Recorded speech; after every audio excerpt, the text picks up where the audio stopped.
Vox Ukraine, a collective of policy experts, wrote an open letter in reaction to Minister Abromavicius' resignation, together with some other civic reform initiatives. We're joined now in the studio by Olena Shkarpova, who is Vox Czech editor and project leader. Olena, welcome. Thank you. Can you tell us what was in the letter and why Vox decided to write it? We just discovered that Ambromavicius resigned, and just within a couple hours we decided to write a letter that we are very much not satisfied with what's happening. And it was a very bright sign that the situation in the country is really, really bad, and what the president is saying in his speeches is false. It's not true. So, which specific point isn't true? The corruption, fighting the corruption. He almost in any speech he states that he is fighting the corruption, but it's, as we discovered from the Ambromavicius statement, it's not true.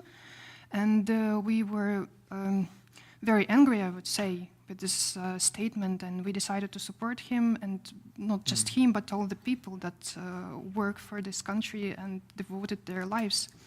And I mean, obviously you weren't the only ones who'd done that. There was an open letter also coming from many of the ambassadors based in Kiev, also expressing their concern about moving forward. And the note that you're touching on is very much an issue of faith, you know, whether or not you can believe politicians in terms of, are they moving forward, are they actually pursuing reforms, or are they just trying to buy time for a system that's lucrative for a select few? I want to ask though, you know, how much do these individual ministers matter?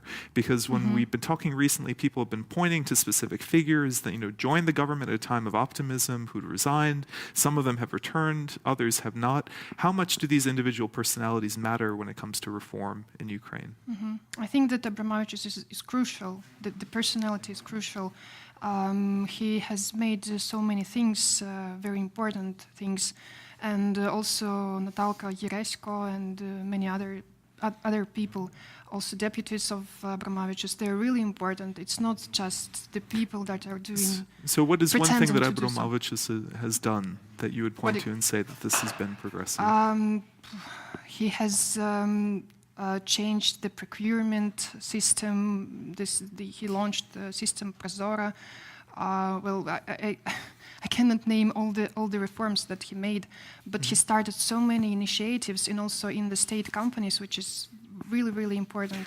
Now, with Vox, I mean, it's not just that you are, you know, following things. You also have an index, and you try and follow it in a very systematic manner. Can you tell us about the index that you use? Yeah, it's called DAIMORE, or Index for Monitoring Reforms, and it's monitoring the events that are related to the reforms in different fields, and every 2 weeks 20 experts in Ukraine, independent experts, are evaluating these events. So during the last year, they evaluated bi-weekly the reform space, and it appeared that the reforms are made, but not to the extent that they should be made.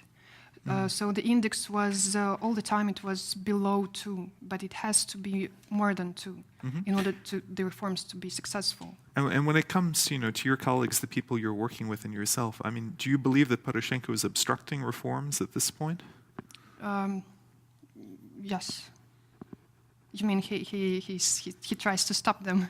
Or not to let them move forward? Yes, I think it's true. Well, I mean, this is the main accusation, and what's worrying about it is that the accusation is not there's just this one case or this one person who's blocking reforms, but basically there are people who represent interests of the old system who are able to get into positions where they can block reform, and that to a certain extent they have the backing of Poroshenko.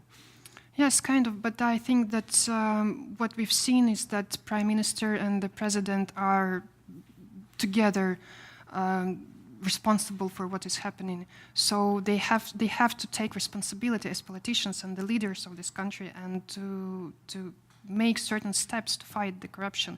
Not just say that they cannot do something or they are against corruption, but we have to to go through some steps. We have to wait. No, we cannot wait. We have to start something right now. No, absolutely. Nothing is happening. So and you have to hold people to their words. All right. Well, thank you so much for joining us. That's certainly something we'll continue to watch, as it's something that the media does, seeing how things actually shape up. I just want to remind you, we've just had Olena Shkarpova, a Vox Czech editor and project leader, who is speaking to us about the changes in the cabinet and recent resignations. We'll be right back.